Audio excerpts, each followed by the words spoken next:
रुद्र की आत्मा को हमेशा के लिए खत्म करने के बाद आकाश और रिया एक बार फिर सामान्य जीवन में लौटने की कोशिश करते हैं। वे नई शुरुआत के लिए एक छोटे से गांव में शिफ्ट हो जाते हैं, जहां शहर की भीड़-भाड़ से दूर सुकून भरी जिंदगी बिता सके।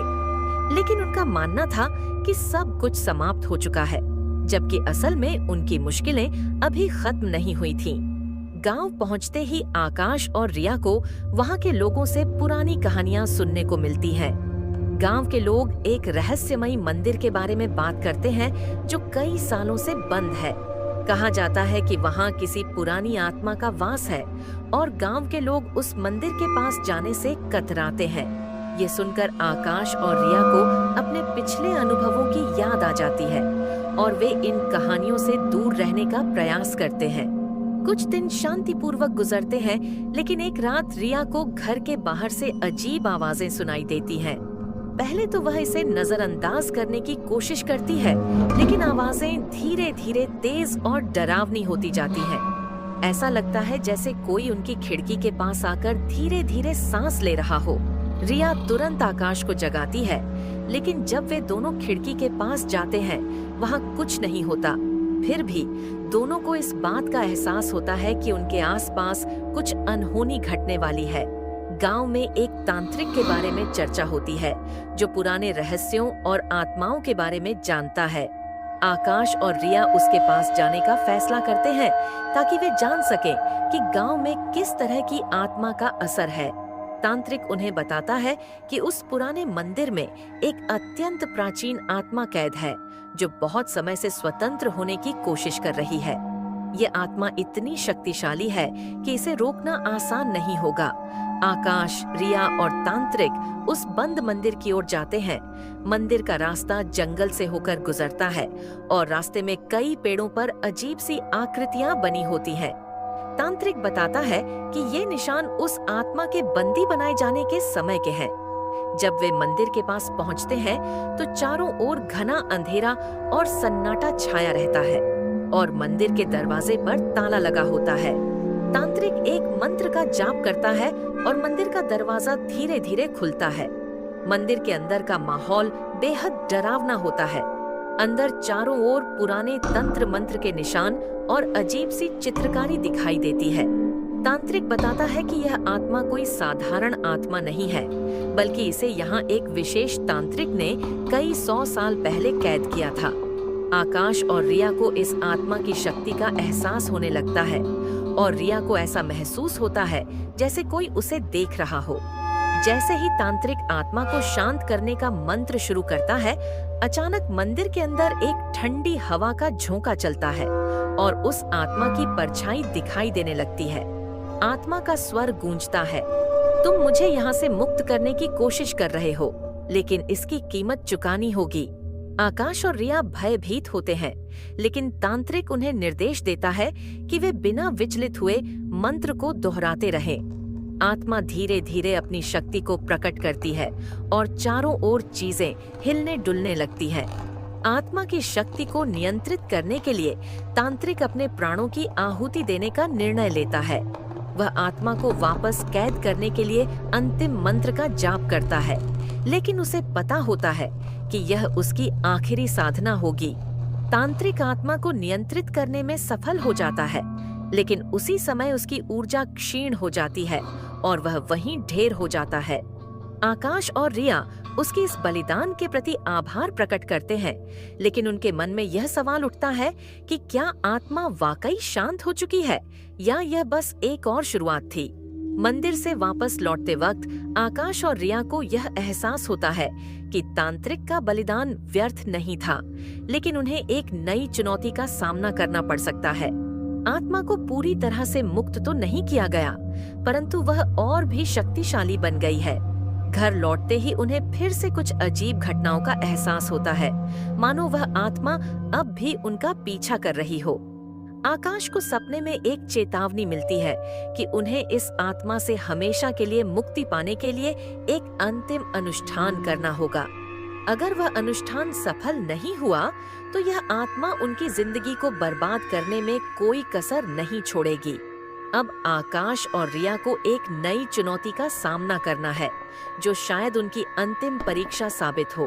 तांत्रिक की मृत्यु के बाद आकाश और रिया घर लौटते हैं, पर घर पहुंचते ही उन्हें महसूस होता है कि कुछ ठीक नहीं है। हवा में अजीब सी ठंडक और बोझिलता होती है।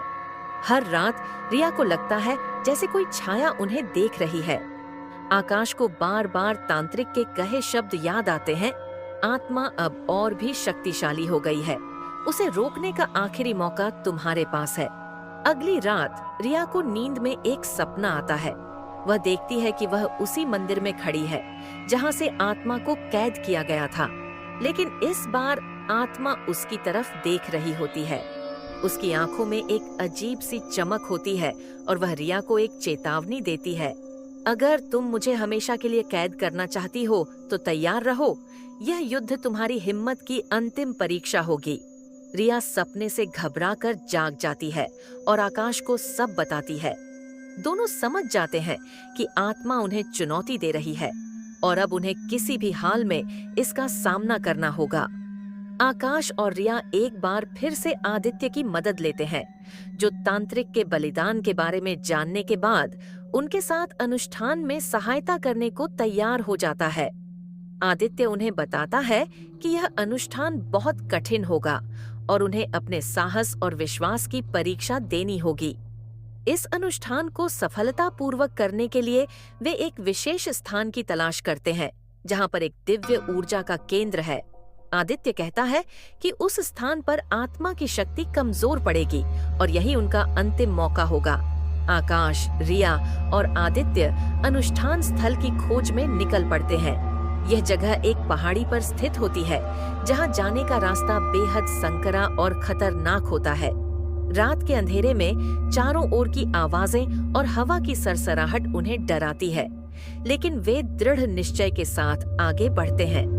पहाड़ी पर पहुंचते ही उन्हें एक प्राचीन वेदी मिलती है, जहां आदित्य अनुष्ठान शुरू करता है।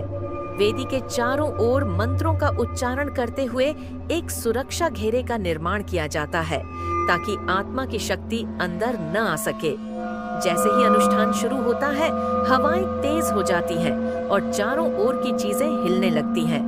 अचानक आत्मा एक धुंधली परछाई के रूप में प्रकट होती है और क्रोध में कहती है, तुम लोग मुझे कभी कैद नहीं कर पाओगे, मैं हमेशा की तरह लौटूंगी। वह अपनी शक्ति का प्रदर्शन करते हुए अनुष्ठान को बाधित करने की कोशिश करती है। हवा के साथ धूल का बवंडर उठता है और आत्मा का प्रकोप बढ़ता जाता है। आदित्य अपनी पूरी ताकत से मंत्र का उच्चारण जारी रखता है और रिया और आकाश भी हिम्मत बनाए रखते हैं। अचानक आत्मा रिया को अपने डर का सामना करने के लिए मजबूर करती है। वह रिया के सामने उसके सबसे गहरे डर को जीवंत कर देती है, जिसमें रिया को अपनी बीती हुई भयानक यादें फिर से दिखती हैं। रिया अंदर से डर जाती है, लेकिन आकाश उसे संभालते हुए कहता है, तुम्हें इसे हराने के लिए अपने डर पर काबू पाना होगा। ये तुम्हारे साहस की परीक्षा है। रिया अपनी सांसें गहरी करती है, अपने डर को नजरअंदाज करने की कोशिश करती है और आत्मा की तरफ निर्भय होकर देखती है। आदित्य अपने मंत्रों का उच्चारण बढ़ा देता है, जिससे आत्मा की शक्ति धीरे धीरे कमजोर पड़ने लगती है। आत्मा चिल्लाती है, तुम्हें इसका खामियाजा भुगतना पड़ेगा, मैं इतनी आसानी से नहीं जाऊंगी। लेकिन आदित्य, रिया और आकाश मंत्र को जारी रखते हैं और आखिरकार आत्मा धुंधली होती जाती है और धीरे धीरे गायब होने लगती है। वे तीनों को इस बात का एहसास हो जाता है कि उन्होंने आत्मा को हमेशा के लिए कैद कर दिया है। आत्मा के नष्ट होते ही चारों ओर की हलचल थम जाती है। पहाड़ी पर अब एक अजीब सी शांति और सुकून छा जाता है। आदित्य कहता है, अब वह आत्मा कभी नहीं लौटेगी, हमने इसे हमेशा के लिए कैद कर दिया है। आकाश और रिया चैन की सांस लेते हैं और एक दूसरे को धन्यवाद देते हैं। उन्हें एहसास होता है कि उन्होंने एक बड़ी चुनौती का सामना किया और अपने डर पर जीत हासिल की। वे तीनों वापस गांव लौटते हैं। गांव के लोग उनके साहस को सराहते हैं और उनकी बहादुरी के लिए उनका धन्यवाद करते हैं। अब गांव भी उस प्राचीन आत्मा के आतंक से हमेशा के लिए मुक्त हो चुका है और गांव वालों को फिर से सुकून का जीवन मिल जाता है। आकाश और रिया अब अपने जीवन में एक नए अध्याय की शुरुआत करने का संकल्प लेते हैं।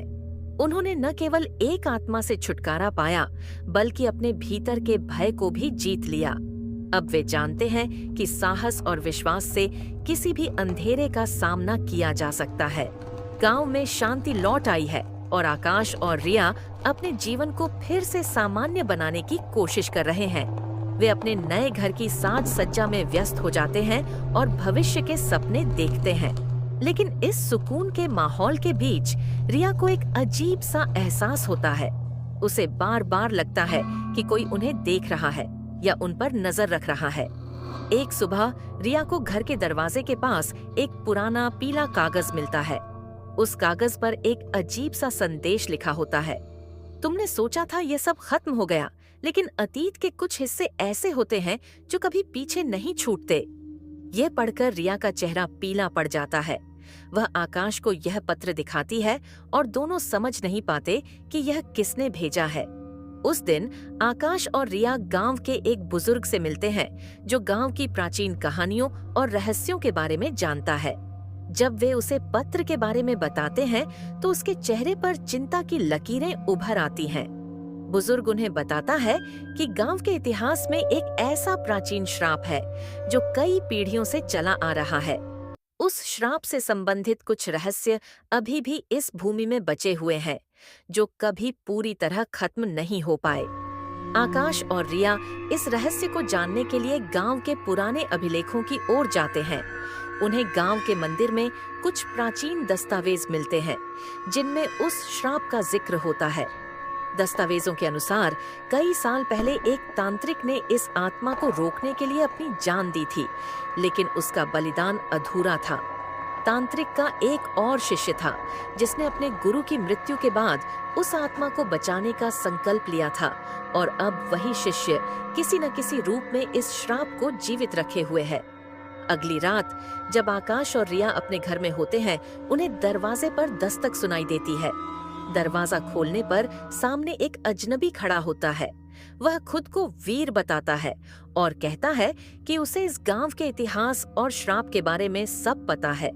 वीर बताता है कि वह तांत्रिक का अंतिम शिष्य है और उसका मानना है कि आत्मा को पूरी तरह से मुक्त नहीं किया गया था। अब वह आकाश और रिया से कहता है कि उन्हें इस श्राप को हमेशा के लिए समाप्त करने के लिए उसका साथ देना होगा। वीर उन्हें बताता है कि श्राप को तोड़ने के लिए एक और विशेष अनुष्ठान करना होगा। यह अनुष्ठान पहले से अधिक खतरनाक होगा, क्योंकि इसमें आत्मा का प्रतिशोध झेलने का जोखिम है। इस बार आत्मा उन्हें छोड़ने वाली नहीं है। अगर आप सभी को हमारा एपिसोड पसंद आया तो हमारे चैनल को सब्सक्राइब करना मत भूलना और लाइक करना मत भूलना।